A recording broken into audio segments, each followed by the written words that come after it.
Hello, everyone, and welcome to the BabbleOnGames cast. I am one of your hosts, Andy B, and holy crap, am I excited for tonight. This is a long time coming. This is an old podcast that I used to host a long time ago. I'm talking like a year and a half, almost 2 years ago with some other people.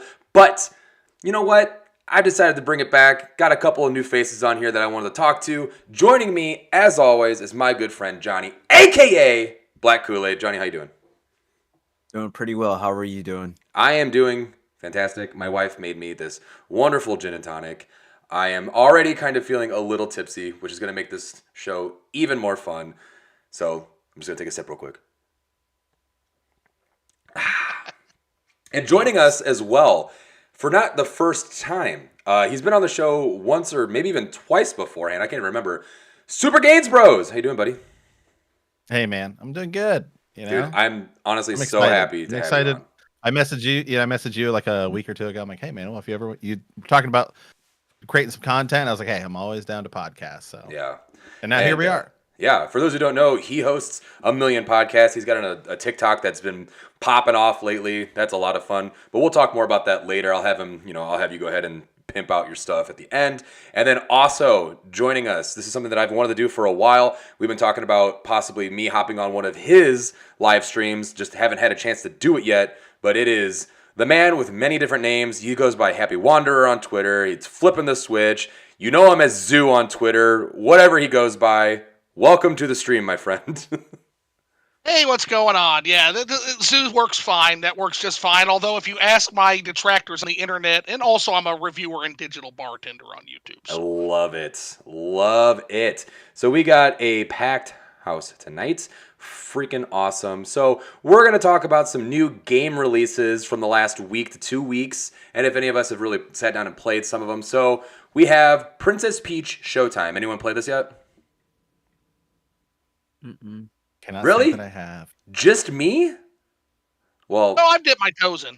okay. That's honestly where I am at this moment too. I've probably put in like an hour, maybe 2 hours. I did like 3 of the first kind of like starting missions or whatever, and it's fun. It is what it is. I don't know. It's by Good Feel Gaming or whatever they're called. I should have done a little more research. I forgot what the name of the studio that put it out, but I mean, just turn your brain off, play through. I don't think I took a hit of damage once the entire time I played it, so it's pretty easy. But it's cool. Yeah, it's an interesting premise. I think there's room to tighten it up a little bit.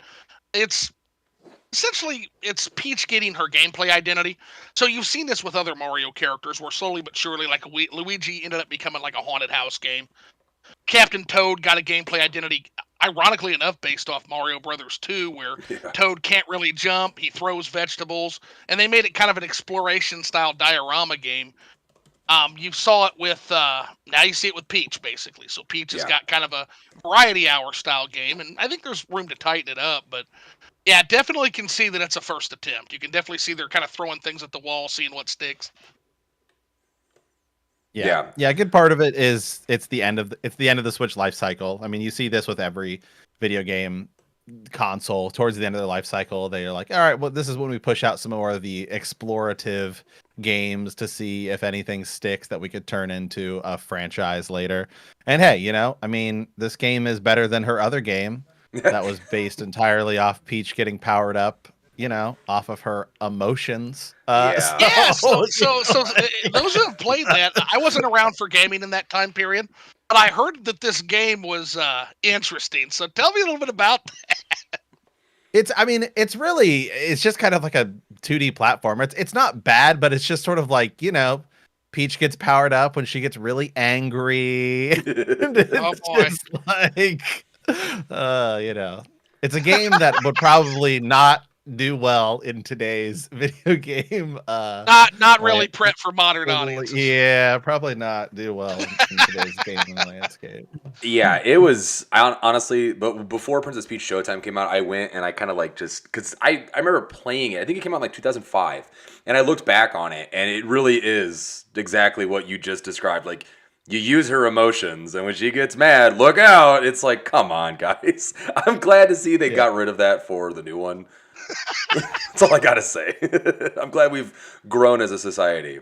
What about Dragon's Dogma 2? Have you guys played that yet? Mm-mm. No? Yeah, Dang. no, I'll have to have a hard pass on that one. The microtransactions, the always online, the selling you a new profile in order to make a new character. It's not interested in that. Not interested in supporting that kind of thing. Sadly.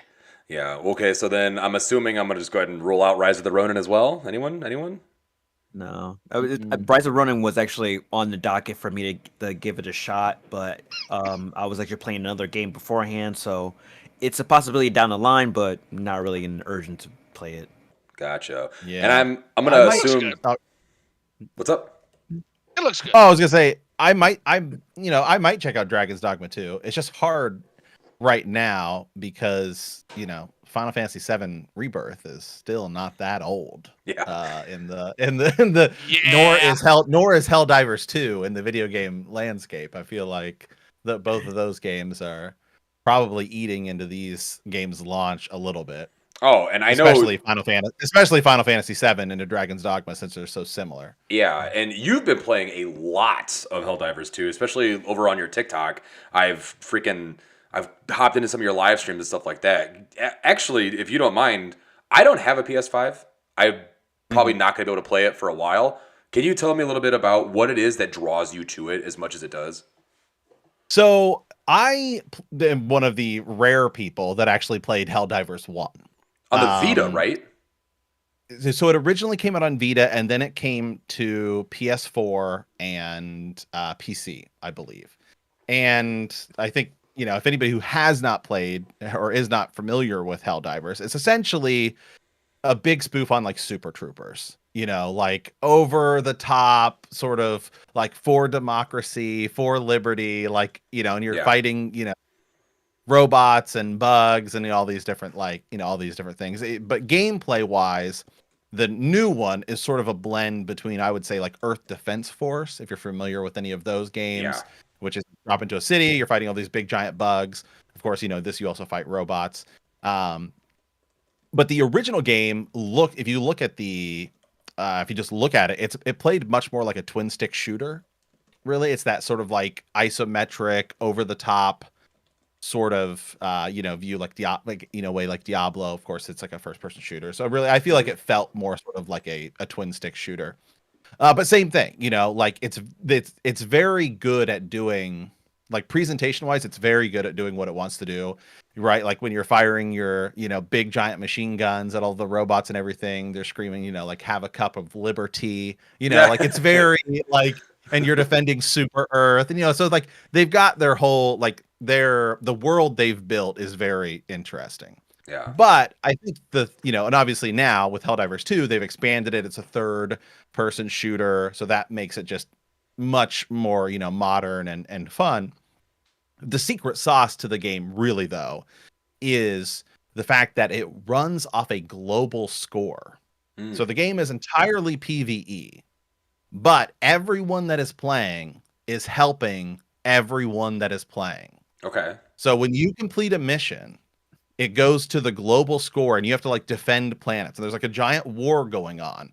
And when you log in, you see this galactic map. And it was the same thing for the original. Really, the only difference between the original and this is just like the presentation, and that the new one is now a third person shooter. It feels much more modern. Yeah. So, but the whole secret sauce is that it's a global score. So everyone, if we forward logged in and did a mission, it would, like, you see when you finish the mission, you see this thing, and it's like, okay, you've contributed this many points to the war effort on this planet, and you could be the ones who like take it over and liberate a planet from the enemies. Okay. So yeah, so now I would say with like TikTok and Reels and Shorts, it's so much it's just in a better position than the first one, especially with the new gameplay style, that now like the community has exploded because everyone's like, oh, hey, we're liberating these planets, or like, hey, we got to go like take this planet. Like currently, as we're speaking right now, there's a planet in Helldivers where you fight the robots, like the automatons, which is like fighting, a war of like Terminators, like the metal suit Terminators, whatever. And everyone has viewed that as the hardest planet. So even though there's other things going on in the war, right?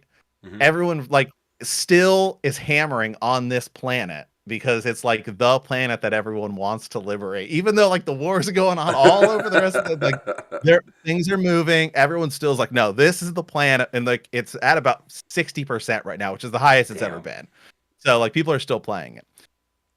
We've come to realize, however, that there is one person at Arrowhead, the developer. His name is Joel. Literally, his name is just like he's a guy named Joel. And he is serving as the behind-the-scenes dungeon master. Yes. And quite literally has to get up in the middle of the night sometimes and like add extra troops to like the enemy. And so it's just like it's so insane. And I think, you know, it's only $40, and they are probably the best. They're the most friendly with microtransactions of any company I've ever seen, and that you can totally earn their premium content. One, just by simply playing the game, and then you can honestly do like a little bit of grinding for it, and that in addition with playing the game, and you can totally like just buy the premium content. But so many people have commented on my videos that I've been talking about that on, and they're all like, I actually bought the thing just because they want to support the studio. So I think it's just like so many things are hitting at the right moment at the right time, especially we're kind of in a drought in gaming right now. So I think it's just like right moment, right time, right game, and it's just it destroyed their servers because they didn't expect, like they had like 10 times more players than they expected. Well, yeah, because I mean, like, I don't think most people even heard of Helldivers 1. So when the sequel came out, people were probably like, oh, okay, whatever. They probably were also thinking the same thing. Like, we'll probably get, you know, a handful of people that are going to come in and play. But then, you know, like you said, it was like the perfect storm. Like everything just kind of happened and it exploded. And now it's like, I can't even like, I have on my TikTok, if I'm just scrolling through, like I see like 100 different content creators talking about it, and for good reason. Yeah.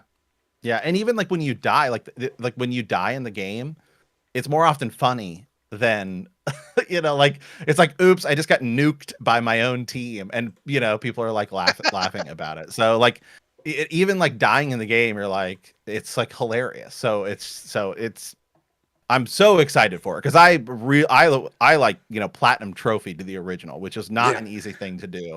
So I mean, you know, but there really weren't that many people playing, and so this I'm very excited. I'm glad that it's had the success it's had. Well, I gotta tell you guys, I'm really interested in how many of these games are kind of stealthing us. It seems like so. At least for me. So Baldur's Gate 3 is another one that this happened to, where I wasn't following it at all because it's like, yeah, how are you going to top Baldur's Gate 2? Come on.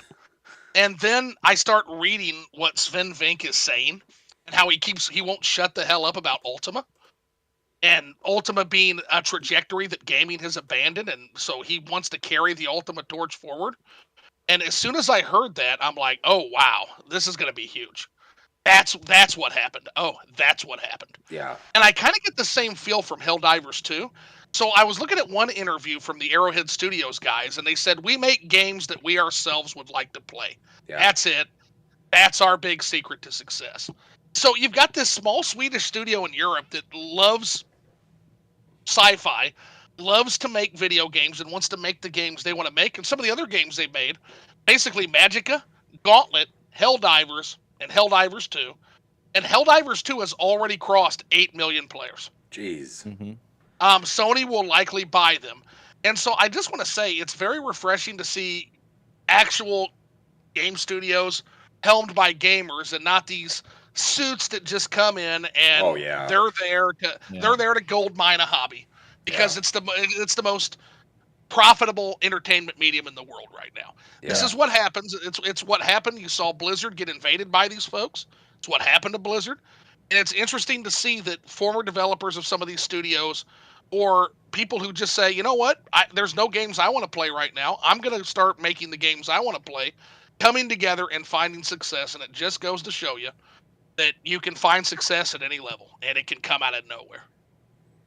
Yeah, and you know the CEO even said when in their first 2 weeks of launch, the servers were like really bad. I mean, you could like play by yourself, but it was like matchmaking just like was non-existent in like the first couple days. The CEO even came out and he said, "Hey, if you're like on the fence about buying this, I would wait." Like, no, you know what I mean?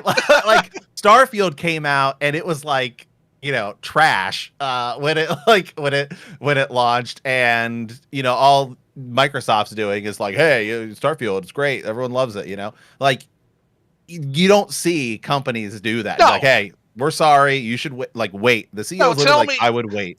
Tell me you would ever see the robot who runs EA Games come out and say that. No. Yeah, the android that runs that company. And another thing too, I mean, the game's only $40. Yeah. It's a pretty great price to just get right into it. And I'm pretty sure anybody can just hop in and start playing, right? Oh, it's definitely pick up and play. Okay. Yeah. I remember that was something that you had mentioned before in some of your TikToks. So, yeah. Well, moving right along then, Johnny, I wanted to talk to you about this because this is a game that I was kind of interested in, but I never was like actually gonna pick it up and play. I was kind of hoping like you or our old friend Kyle was gonna play it, and you did. Tell me a little bit about your time with Suicide Squad Kills the Justice League. I'm very curious about this.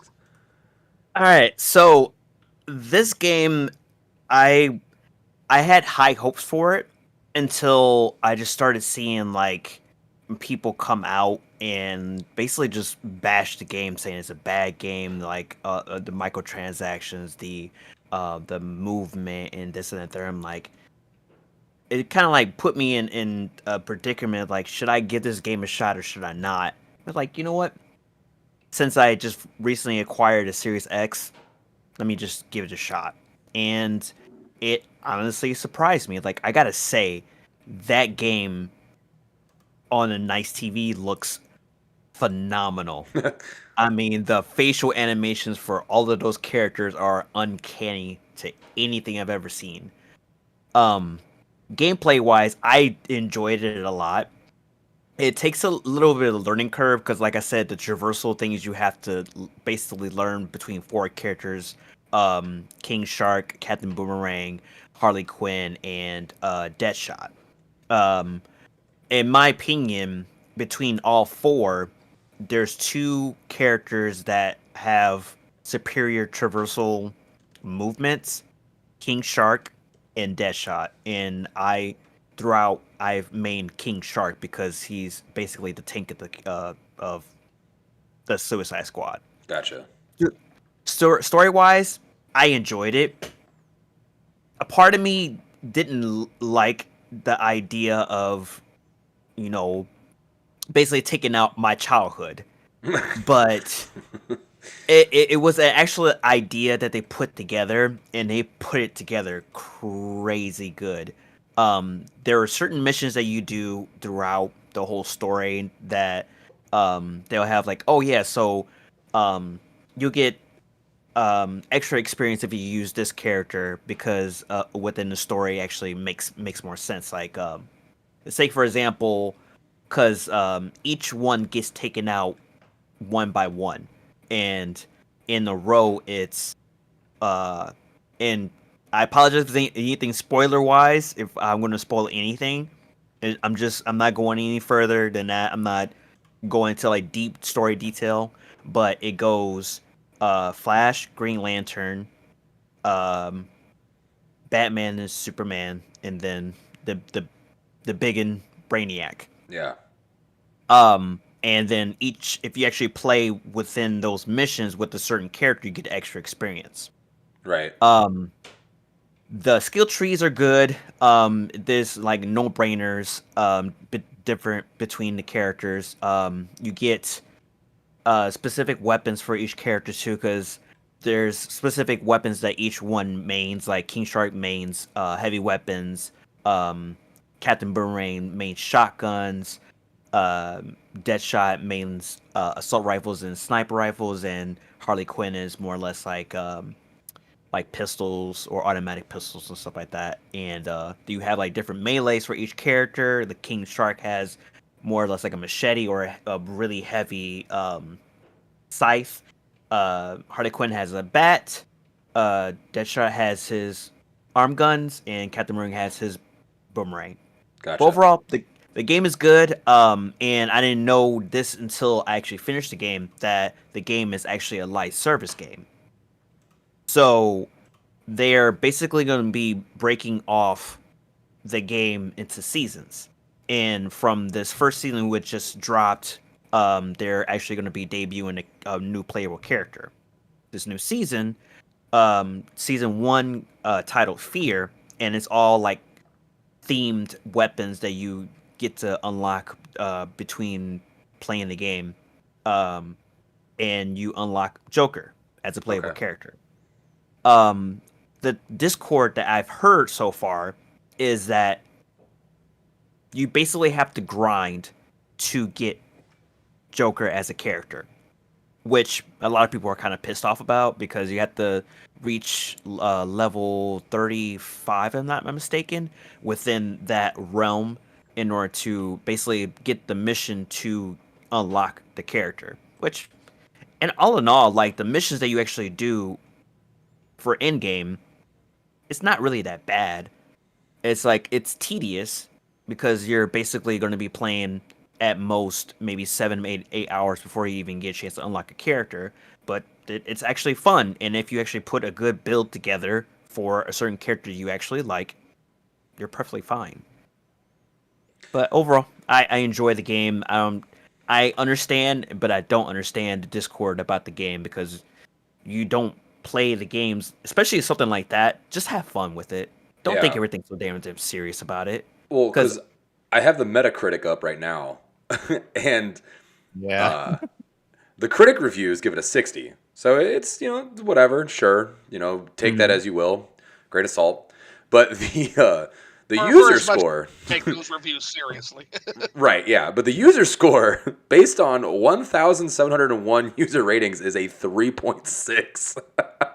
Johnny, you're like the Yeah. only. That's the whole reason why I wanted to talk to you about this, because you're the only person that I've seen say much positive things about it. Because when we talked on the phone the other day, you were like, "Dude, this game's great," and I'm like, "Bullshit." I don't. it's fun. So I wanted to give you. I wanted to give you your chance to, explain yourself here, bud. So I mean, hey, if you know what, video games are subjective. Obviously, if you like the game, you like the game. You were also a long time ago on a podcast that we used to do called Big Screen Little Screen, where we did movie reviews. You were the only one that had anything positive to say about the Justice League movie. So I kind of figured you Wait, were like gonna the, like this like the game. like the original Justice League movie or the Zack Yes. Snyder remake? Oh, okay. No. Yeah, the original, the one that wasn't touched. It was But a brutal conversation. but I Yeah. will say for this game, I think it does have some outside forces negatively bringing it down. Like whether the game is Yeah. like to be fair, DC itself has not been in a great position in the past couple of years, so that probably doesn't help. And it also sort of, I mean, I get this. I don't know. The game is called Suicide Squad Kill the Justice League, so I don't know that this is necessarily a spoiler, but it's kind of a big thing. It's been on Twitter. This game also kind of, in a way, I'll compare it to kind of like The Last Jedi and Return of movies, that like Carrie Fisher, Princess Leia, was gonna die. Yeah. So like that obviously probably affected the plan they had going forward. Just like they didn't know that Kevin Conroy was going to die when they were planning this game, but clearly like the fans, like his actual death in real life, Kevin Conroy is the longtime voice of Batman. Gave some ire to the situation. Yeah, definitely didn't help the story elements they have in this game because people felt like they were disrespecting him. But I'm sure they had a plan going forward that would include him, and obviously, so that also did not particularly help this game. No, Yeah. and I do second that. Like it seems to me, whether people are praising the game, the few that are, whether people are shitting on the game, it seems to me like this is one of those games that has been, I guess, annexed by outside forces. Yeah, At this point, I don't think the discussion on this game, for the most part, is really about the game in and of itself.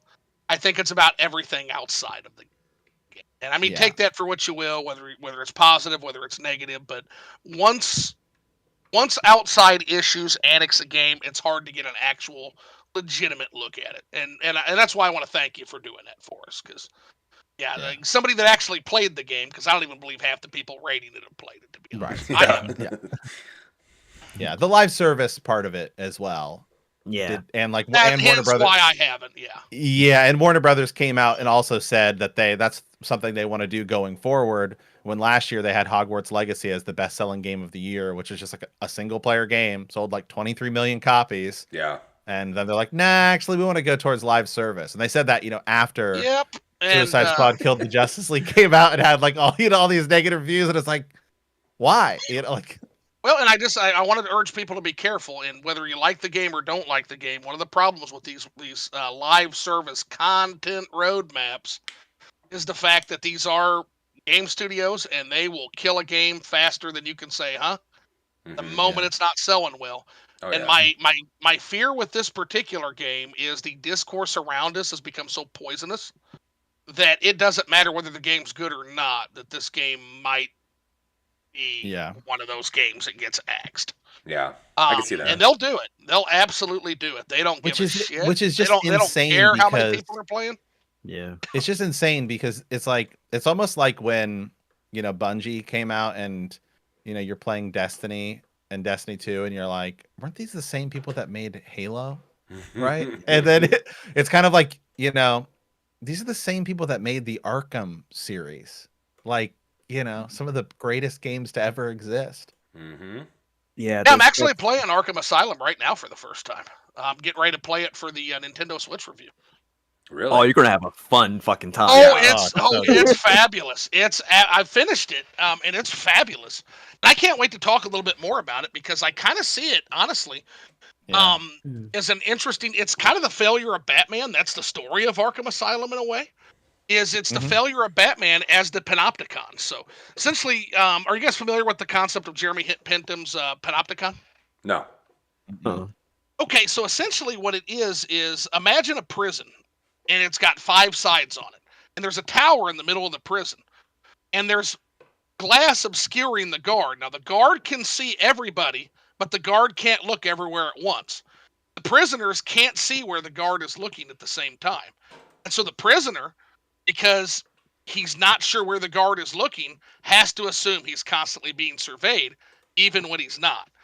The problem with such a concept is that the moment you realize that, or the moment that guard messes up, all havoc can ensue. So kind of think of it as the Dark Knight, with him going, you got the guys at the beginning that are going to do a crime, and he's like, nope, I'm not feeling good tonight, because he looks up and sees the bat signal. That's kind of the Panopticon in action. So Batman is Gotham's Panopticon. But the Joker was able to engineer a situation where Batman couldn't be everywhere at once. He couldn't be at the prison solving that because he had to be at Joker in City Hall. And that led to the entire situation with which devolved around that Arkham Asylum incident. So I'm very excited to actually talk about that at a little bit of a higher concept. Yeah. Super, super pumped to do that. But the game is fun. Now, strangely, Warner Brothers, because they're one of the worst studios for the Nintendo Switch and the way they treat the Switch, sadly, they seem to have left the other 2 games off of my cartridge. So sadly, won't get to review those games except to show a screen showing I have to download them. But that's I think it was a mistake. I'm gonna chalk it up to a mistake. Couldn't have been been an actual thing. There's definitely a debate amongst fans as to which of the Arkham games is the best, which is like and there's a legitimate argument for all 4, and I will include Arkham Origins in there because Arkham Origins is a very good game in its own right. But there's definitely a legitimate argument to be made for all 3 games that each one could be viewed as the best. Like, that's how fantastic the series is. Mm-hmm. For me, it's Arkham City. You're a city boy. I'm an Asylum boy, dude. That was one of my favorite games for a very, very long time. I loved Asylum. Yeah. For me, it's City just because City is actually, I actually made the comparison for Final Fantasy VII Rebirth. To me, it's like Arkham City. Whereas like when I was playing Final Fantasy VII Remake, it felt very much looking at the jump between the two Mhm. is like when I was playing Arkham Asylum, I was like, man, like this is great, but it would be so much better to be able to like run around a city and like if you opened it up, and then that's exactly what City does, which is actually kind of the same thing that Final Fantasy VII Rebirth does, where Remake is very linear and Rebirth is like the polar opposite, like completely open. And Yeah. it's like the same jump is how it feels. And like City is once you can actually run around the city and do everything, loved it. Out of the three, I probably would say, honestly, I would say Night because that's like the first of the Arkham games that I 100%ed, and those Riddler challenges were no joke. Mm-hmm. Oh my god, I remember specifically That's the hard. doing That's the hardest game of the three it. or the Man, four. doing the tank was like the Riddler challenges in the tank. It was Yeah. I streamed that, and I probably the funnest I've ever had, and I was very frustrated at a lot of it because it was just like I just can't get this. I just can't get. I'm like I'm going to keep doing this, and I want to finish this. And I was like, I just so excited finishing those challenges because I never want to do those again. So when Asylum came out, it was during that time period where I was really big into achievement hunting, and like every time I played a game on my laptop next to me or anything, I always had Achievement Hunter up, so I could like figure out how to get. Why can't I get this achievement? Oh, let me just watch a walkthrough, whatever. And so what was cool about Asylum was after the game had been out for like a year. Okay, they put the game out like a special like game of the year version. Well, it let you get all the achievements again. So you would get all the achievements for the original version, and then you just play it again on the special like game of the year one, and you could just get all of those achievements again. So I was like, my gamer score's going up. This is badass. I love this. And it didn't help that the game is amazing. I actually didn't like City for the reasons you did like City. I thought it was almost too big. I prefer sometimes just the more linear, games where I can just go through it and it's just the story's all contained right there. As much as I do love open world type stuff and a big open sandbox like that, sometimes it like gets a little too overwhelming with my ADHD. I find myself just like I got to stay on this one path. So I think that's why personally I like Asylum more. Although I do think everything from Asylum was done better. Excuse me, was done better in City. Don't get me wrong. I still think City is awesome, but that's just like I said. I like Asylum for the reasons you didn't. Well, then that's and prefer right, City and that's more. the best thing about really. And I will again say all four games because a lot of people.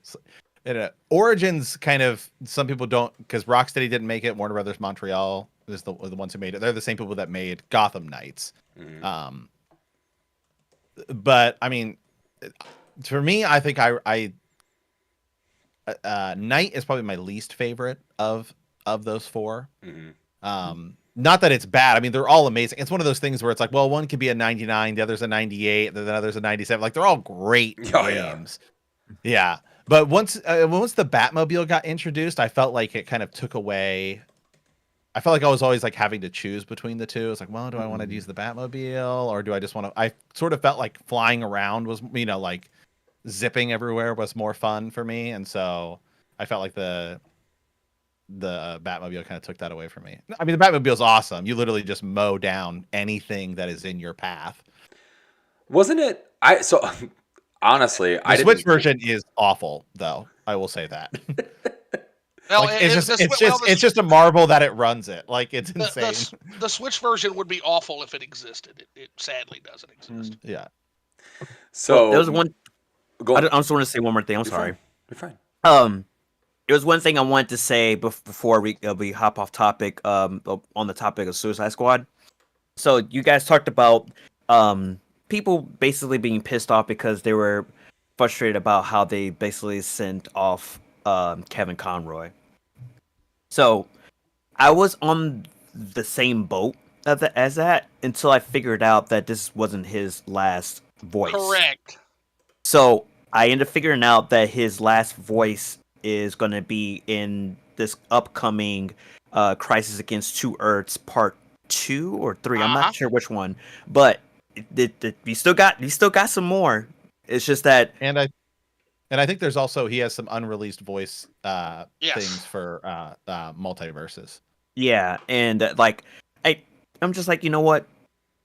It's honestly, and it did send him off good because they did have a dedication to him after the game, and I really do appreciate it. I think it was more or less how how the Yeah. person got taken out, and people were Yeah. pissed off about that. But I'm like, you know what? It is what it is. He really wanted to be a part of this project, and I really do appreciate it. And I'll say his last bit. Kevin Conroy will always be the best voice for Batman. Yep. For sure. Absolutely. He's the 100%. best He's the best Batman. He like, is the Batman. period. He is vengeance. He is the knight. He is Batman. There you go. So moving right along, we do have a couple of news articles that I wanted to kind of briefly talk about. These first couple were just more interesting to me, and I was curious how you guys thought about this. So in Japan, for physical copies, this is just what they're basing this list off. This is from a Nintendo Life article. I have the top 10 best-selling games, okay? And it's extremely interesting to me because the very first one is actually Princess Peach Showtime. And it sold 77,000. This is physical media? This is physical media. Specifically? Yes. Okay. According to this article, let me double check. I thought it said that. Critically acclaimed. Top 10 and full. Nintendo Life one. Are you using Famitsu numbers? This is No, from this Famitsu. This is a Nintendo. Yeah. So Famitsu's numbers, if it's from Famitsu, please keep in mind Nintendo does not count their physical sales. The other companies do. The other companies do give digital and physical both. So Nintendo is only counting physical sales. They do not release their digital sales. Even during their investor conferences, they never give digital media. So you can assume the other companies, it's all together, and you can assume Nintendo's games are physical only. So that's probably underrepresented by about, I think the typical number is 30 to 40%. Mm-hmm. I just still think it's absolutely interesting. I mean, Japan, clearly loving their Mario and everything like that, but Princess Peach Showtime sold 77,562. I think that's kind of crazy. I didn't really think the game was going to sell a whole lot, but I mean, first week, that's pretty good. Considering it beat, Dragon's Dogma 2, which had 68,592. Rise of the Ronin had 64,646. Then we also had a couple other Switch games, and I think the number 5 place is my favorite part to talk about. But number 4, Dragon Quest X Online, The Door to the Future, and The Sleeping Girl with 17,919. And coming in 5th place is my favorite thing in the whole world, Mario Kart 8 Deluxe. Good You can't kill God. The game does not stop. Kill it. It doesn't stop. With another 9,276 copies sold. Insane. It will never leave. It will never leave. And people wonder why we haven't gotten Mario Kart 9. It's because this game just sells too much. And then it goes on. We have Super Mario Bros. Wonder with 8,118. And then a PS4 game, which was Dragon Quest X Online, The Door to the Future, and The Sleeping Girl with 7,333, which is interesting that the PS4 version sold pretty decent. And then we had 8 in number 8th place, Final Fantasy VII Rebirth, 7,121. And then these last two, yeah, I know. But these last two were kind of interesting. Mario vs. Donkey Kong, which sold 6,987. And then Minecraft on the Switch. Another one that won't die. Yeah, 6,563. Someone in the chat, Mike Clark, said, Peach is a solid game and it works out of the box. You're not wrong. That is something that I do love about Nintendo, is a lot of their games are just like, what? No, you go ahead. I was just saying, a lot of their games, they're just like, hey, here's the game. Even if it's not great, here it is. In its full. Like, I'm pretty sure even, I think like Tears of the Kingdom, right? They said there's no DLC for that game, correct? No. Correct. Which is wild, but... Well, there's other reasons behind it than just there's other reasons I suspect behind that, but yeah. I feel what? Oh, I was just going to talk about the sales, the For sure. the sales of So one thing I think a lot of people don't really realize, and I am a Nintendo investor, Nintendo shareholder, so I follow it like as closely as possible. I was a former investor as well. I buy every other week, man. I bought since I was 18. Like, I love it. Fantastic. So, one thing people do not realize about Nintendo is that Nintendo is the largest company in Japan. Not the largest video game company. Right. Just the in general. largest company in Japan. Like the top 4 best-selling consoles in Japan are all Nintendo consoles. Mhm. Like in America, we're like, well, it's the PlayStation 2. Like PlayStation 2 is no, not even close. But like in terms of Japan numbers, not even, like the Switch is the best-selling console in Japan ever. It's better than the Wii, better than the DS, which is like the second best overall selling like console. Like Japan is crazy for Nintendo. So Princess Peach being the best-selling game there doesn't shock me at all. Yep. It That's just, what I was basically going to say as well. to me, it's shocking because it's Princess Peach. But like I said, Nintendo in Japan, like you were just saying as well, I guess it does make sense. But it's just like, dude, it's Princess Peach. Like, I just wasn't expecting it to do that well. And Mario Kart continuing to sell well there is, you know, young kids are getting their first Switch for the first time because the Switch keeps selling like crazy, and they're getting And- Mario Kart. I was playing Mario Kart 8 today. I was like, it's insane. Real quick, by the way, how good that game looks. Seriously. Like I was playing it today, and I was playing it on I have like a little portable. I took it to work with me. I have like a portable like 1440p monitor, which does upscale a little bit. But dear God, I was playing it. I was like, wow, this game is gorgeous. This is from like 2013, 2014. You know, like it's insane how great that game looks to this day still. Yeah, to this day, it is my Like number 10 one. years old. Like, yeah, it's still my number one played game on my Switch. Whether it's me and my wife, playing it, we've played a lot of it over the years. Especially once they put out, all those new courses and everything like that, and the new characters. That definitely boosted my playtime on it. But kind of like you, I bring my Switch to work, and we have a couple of monitors set up like that. And we'll have tournaments every once in a while. Like if it's like on a downturn or something like that, we'll all just gather around and hook up the Switch and play like 100 cups. So the game just keeps on giving. It doesn't get old. It doesn't get old either. Like, especially, I don't know if you guys, I know Matt, you just said that you just recently played it again, but the addition of being able to take out items, it's a godsend, man. The stupid And blue being shell, able to play get rid of it. Being able to play as Funky Kong. Wiggler, I mean come on. Yeah, that's because at first Dry Bones wasn't in the game, and I was like, No. well, what am I going to do? And then they added Funky Kong, and I was like, all right, well, sorry, Dry Bones, you're on your own now. I have been a diehard Rosalina fanboy since Galaxy, and so every game she's in, she's instantly who I pick. And my wife cannot stand her for some reason, and it is honestly one of the funniest things ever. She's like, "Of course you're gonna pick that stupid Rosalina. You always pick Rosalina." And I'm like, "Well, I mean, have you seen her? She's beautiful. I can't help it." So good. So the other thing I want to draw attention to on the Super Princess Peach sales are how it also sells in comparison to other Mario family properties, right? So I don't really find too much use in comparing it to Sony PlayStation 5 games. The reason for that is some of the other macroeconomics. So almost nobody has a PS5 still to this point in Japan. That's me. Or even just me in yeah, general in America. Or even just in general, yeah. So because of the install base, it's never going to shock me that a Switch game first week outsells anything. In fact, it's kind of shocking when the opposite happens. But in general, what I always find is useful to do in these situations is to compare it to like games. And in this case, I would say it was your Mario family games.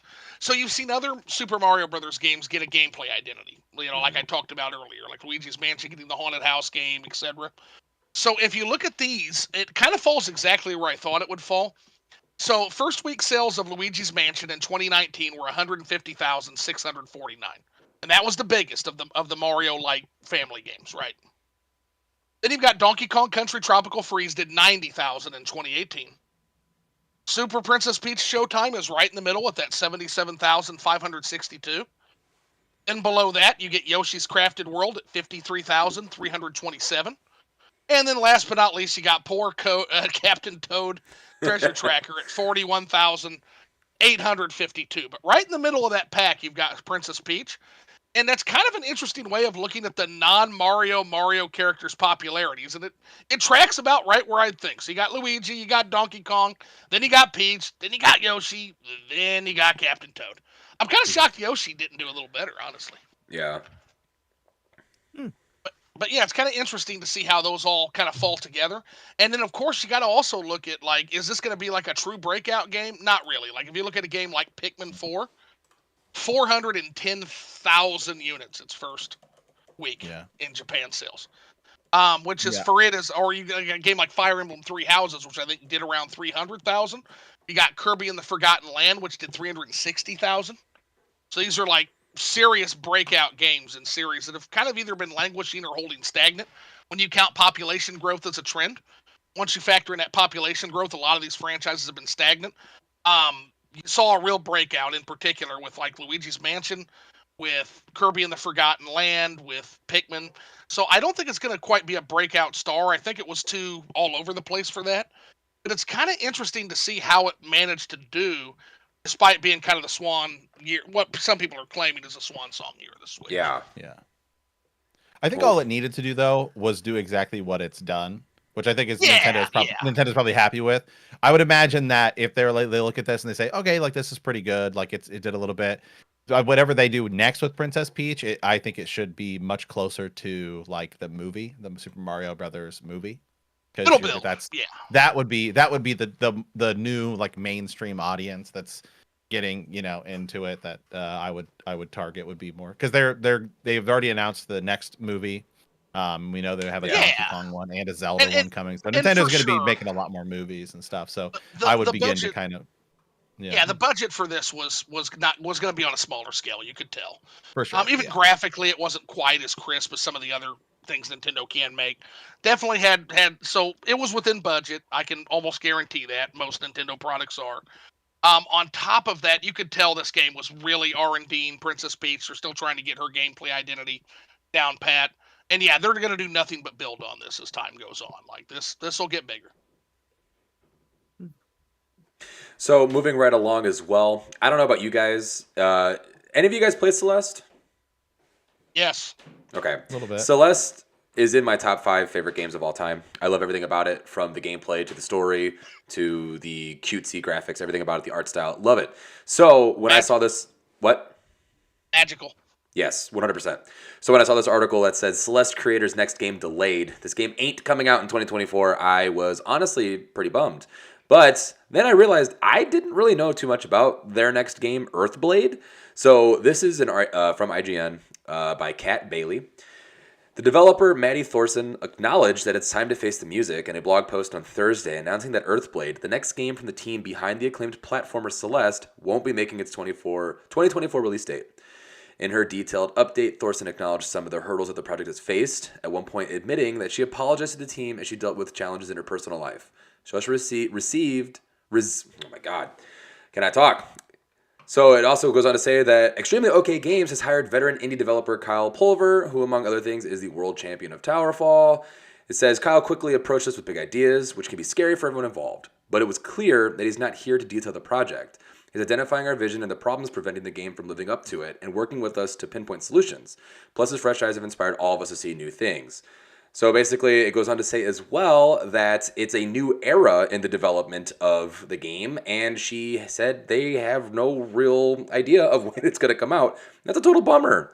I just watched, a little bit ago, before the podcast, I watched the 2022 gameplay reveal, and the game obviously looks beautiful. It looks a lot like Celeste in certain ways. It's looks more action-y. You get like a sword, it looks like, and stuff like that. I mean, the game's called Earthblade, but I'm pretty bummed. It's definitely no good to hear that she was dealing with things in her personal life and stuff like that. I never like hearing stuff like that. I want everyone obviously to be happy and go lucky, which is not the way we live in this world, unfortunately. But I'm really bummed, man. I don't know if you guys were. I know Zoo, you said you liked it a lot and stuff like that. But any of you guys interested at all in this game, Earthblade? I don't know. I can't. But it wasn't Celeste, if I remember correctly. Wasn't that sort of like tackling like depression or something? Wasn't that like anxiety? Part of and depression, yeah, anxiety. That was part of the story of the game, correct? Yes. Yeah. Essentially, the mountain. The mountain is allegory. Yeah. Gotcha. Yeah, basically fighting your inner demons and stuff like that. But I'm very, very curious to see how this game's going to turn out. I'm just glad that they didn't cancel it and that they're going to continue working on it. And right now, it just says that the only thing that they have it set to release on is the PC. Which, come on, we know it's going to come out on the Switch. sure It has it's to. gonna- There's no We way. know it. Yeah. You It'll can't. come to. I'm sure it'll come to all of the things. Yeah. I mean, Celeste was. I mean, it was pretty big. Oh yeah. That was one of the first games I played it on the PS4 before I played it on the Switch, and it's one of the only games on my PlayStation account that I have platinumed. I loved that game so much. Well, I'll say this: it's okay to delay a game. This is attributed to Miyamoto. The only bad game is the game that comes out undercooked. I mean, a game can be delayed and be good. A game that's bad is bad forever, unless you patch it. That's kind of the new thing. But in general, as long as it doesn't turn into a Silk Song situation where I put my clown nose on and sit on my Silk Song bench every year, that I'll be happy. It's funny you say that because I'm scrolling through the comments on IGN, and there's been a couple of people that brought that up as well. A lot of people kind of just echoing your sentiment about, please just take your time with it. I don't want this game to come out bad. We really love Celeste. It's very near and dear to our hearts. It's, I mean, how long has it been? How long has it been in development? That is a great I mean, it's not like question. Duke. It's not like Duke Nukem Forever levels, right? This I person mean, it's not says. like, I mean, it's not like, I mean, we're not at like 20 years, 7 development. years it looks like. Right? Yeah. I was gonna say, do we need a Metroid Prime daily news for this game? Yeah, Metroid Prime 4. Yeah, welcome to the Metroid Prime daily Is that news. ever is that ever coming out? I don't know. think so. I do tune into Metroid Prime Daily News, and I can tell you the news today is there is no Metroid Prime news. There is no. I do not for a second believe that Metroid Prime 4 is gonna get shown or anything when the Switch 2 comes and we next Q1 2020. 5 is whatever is all the current speculation is. If we get the Switch 2 in March of next year, we'll just say, I highly doubt we will see anything on Metroid Prime 4 by the end of 2025. Yeah. Highly doubt it. So I don't think we'll see a trailer or anything. There might be a logo saying, "Oh, we're still working on it." What's interesting about Metroid Prime is there was a lot of consternation, because I remember this is old school Wii lore, because it's back when I was an investor, and there was some huge consternation between Retro Studios and Yoshio Sakamoto, who took over for Gunpei Yokoi, and then went on to drive the franchise into the dirt with Metroid Other M. He clashed with Retro. It's not a bad game. Wow, we have a defender. Oh, I actually liked Other M as well. I was gonna say you got two of us. You guys are gonna have to 2-on-1 me on this bad boy sometime. I'm not saying it's amazing. I thought it was fun. I'd love to hear it. I've never actually met another human being who's willing to defend it. So this is it. This is fun for me. Really? So I mean, it's just... So we'll stick a fork in that. We're definitely gonna come. Definitely gonna have to come back to that at some point. I think Super Games Bros and myself are gonna have to come up on a Lickerton Live and because if we do it now, it'll derail the whole show. So we can't do it now. Yeah. But basically, what happened is Sakamoto didn't approve of some of the directions that Retro Studios was going in, and so when Metroid Prime 4 showed up on the Switch, and I heard that it was going to be developed by Nintendo under the direction and supervision of Yoshio Sakamoto, I said, well, there goes that franchise. And sure enough, about a year into development or 2 years into development, you hear that Nintendo wasn't happy with whatever the hell that guy was doing. They're booting him off, and it's going back to Retro. And so I will say, given what almost happened to that series, the right choice was made. Now, they have to get the actual game out. And that's the only caveat. If they don't ship a game, it probably would have been better to have whatever Yoshio Sakamoto came up with. God, I actually threw up in my mouth saying that. Get the game out. I do think I'm willing to give them 2 to 3 more years on it, because the remaster that came to Switch, next to Mario Kart 8, might be the best looking Switch game. Oh, it's amazing. For sure. It's phenomenal. And clearly the other 2 games just need that treatment. So if they if the next 3 years of Metroid were, hey, they like both of the 2 and 3 come out, whatever. Like I'd be totally fine with that if Other M, comes out like in the middle of Switch 2's life cycle and it's like the next like whatever next big game or whatever. I mean, 100%. I'd be fine with that. But I don't think like I have zero hopes that Metroid Prime 4 is going to be like one of the big games of Switch 2's launch. It won't be. It won't be. And the reason for that is Metroid. This is it's never been a big seller. No. It serves a very different purpose in the Nintendo library. Essentially, it's that hardcore game. Nintendo can, when people say that Nintendo's a kiddie system, you can kindly point them in the direction of the Metroid franchise. And so, just like any restaurant, some restaurants, when you have a menu, yeah, people like to eat steak, Mario Kart, but some people also like to eat, a good dish that's a little bit different. And so that's what Metroid is. It's that particular flavor that you can't get with any of their other franchises. So it doesn't necessarily did you guys play Dredge? I loved Dread. I adored Dread. Or Dread, that's what I meant to say, yeah. It kicked the hell out of me. And did you play it? Oh, of course. Hold on. Oh, yeah. Yeah! Did you play it? Oh, me? Oh, no. Yeah. No. I have that because I had to unfortunately sell my Switch. I eventually would get. Oh no! Yeah, that's fine. I had some financial trouble, so I had to. That unfortunately, happens, it happens. Yeah. I bought the game twice because I bought it when it came out with with the OLED. I got them both, but I couldn't get a physical, or I couldn't get the special edition. But Johnny actually was the reason why I ended up getting it, because he was like, "Hey, Target Online has a bunch of them." He's like, "I bought one for you. Just pay me back." I'm like, "Okay." So I did. So thank you, Johnny. That's why I own 2 physical copies. Solid bro. Yeah. well, yeah, But for sure. I'm always there for him. And that, Metroid Dread. Now that's my Samus Aran. Like looking Kraid right in her face and just kind of tilting her head and aiming that cannon forward, instead of being scared of Ridley after the 5th time killing the thing. What the hell? Anyway, I don't want to derail the show. We will do this on Liquored Up Live. No, it's fine. I like it. I think it's interesting that you dislike the game so much. But hey, like I said earlier, video games are subjective, I guess. But with that being said, though, we are going to wrap this up here. We're going to start kind of winding down. We're about at an hour. So I want to go around the horn. Johnny, do you want to go ahead and pimp out any of your social media, anything like that? You want to talk about whatever you got coming down the pipeline? Oh yeah, sure. I'll start off with my YouTube. It's just youtube.com/Black Kool-Aid. As of right now, I don't have anything new on there. But I've been having like the itch to want to do like some freeform movie reviews, but it's more or less like trying to get that motivation. And also I'll pimp out my my Instagram, which is like the same thing, Black Kool-Aid, but it's Young Black Kool-Aid. And actually, mainly I do movie reviews there. And my most recent one, I went to go see Godzilla X Kong last night. Fucking loved it. But yeah, just go ahead and it was a phenomenal movie. But yeah, just go ahead to my Instagram, and that's all I do. I don't post no pictures or anything like that, just movie reviews. Go check that out.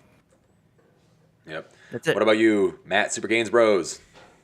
Yeah, you can find me anywhere on the internet at Super Gains Bros, on TikTok, Instagram Reels occasionally, and YouTube. I do gaming content, mostly Nintendo heavy, I would say, but lately I have been streaming Helldivers and some Final Fantasy VII Rebirth. I think where most people know me from the internet is actually from my Game of Thrones podcast on YouTube called Bend the Knee. And then I also recently started a new channel called Matt Reads Manga, where I am reading and watching One Piece for the first time, and it is amazing. I love it. So I kind of mentioned this earlier before we went live, but I have been a fan and follower of yours for a while. Never forget Box Trick. That was one of my favorite video game podcasts for a long time. I've just yes, that's all I got to say. It will be it will be making a return this year for sure. Good. And also your TikTok. I brought this up to you before, but that thing has been popping off. It's awesome to see. Yeah. That. Good stuff. I'm glad. It's fun to take off. And then last but not least, one of my newer friends that I met on the internet, Happy Wanderer, flipping the switch, Zoo, that weird little ghost dude. You got anything you want to sell out, pimp out, whatever it is you want to say? Sure, yeah. If you want, you can check out my YouTube videos. I'm just now starting to do actual video content instead of talking over bad screenshots. So you can find that at it's YouTube at Flipping the Switch. You can also find me at Twitter at Happy Wanderer with 1P. If you want. Yeah, it's I have fun.